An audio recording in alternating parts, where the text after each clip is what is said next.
Ẹ kú dédé àkókò yìí jákèjádò bí tí ẹ ti láǹfààní àti máa wo Òru Meni TV ìyẹn ní orí YouTube. Láì lẹ́jà ń bákan nínú, mo wà ní Olómi ní ìlú Ìbàdàn ní àdúgbò kan tí wọ́n pè ní Oníbùké ní Olómi.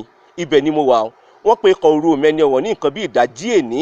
Ọ̀kan pàtàkì lára àwọn tí ó jẹ́ alájọgbé ní àdúgbò pé ìṣẹ̀lẹ̀ abàmì kan tó ti ṣẹlẹ̀ ní alẹ́ àná mọ́júmọ́ èní.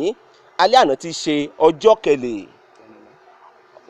ọjọ́ kẹrìnlá mọ́júmọ́ ọjọ́ kẹẹ̀ẹ́dógún oṣù kínní ọdún 2017 ní ìṣẹ̀lẹ̀ abàmì ṣẹlẹ̀.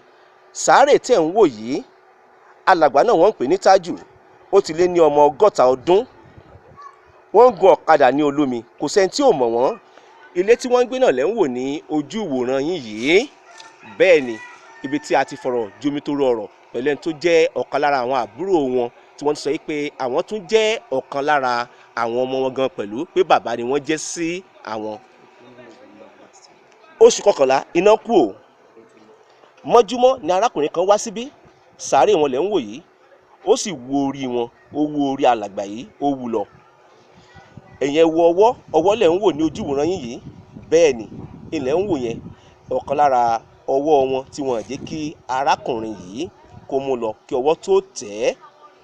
Ìwádìí ó sì ń tẹ̀ síwájú o. Láì lẹ́jà ń bákan nínú, ṣe rí pé Òru Meni lórí fá fún wọn tanù. Kì í ṣe fẹ́ni tó wà láyé mọ́ o. Kì í ṣe fẹ́ni tó wà láyé nìkan, kódà tó fi dórí ẹni tó já sí wípé ó ti wà nípò òkú ni. Kí Ọlọ́run aṣẹ̀dá kó jẹ́ kí olúkúlùkù wa ká mórí délé. Ìwádìí sì ń tẹ̀ síwájú o. Babatunde Balogun ló ń ròyìn fún Òru Meni TV lórí YouTube.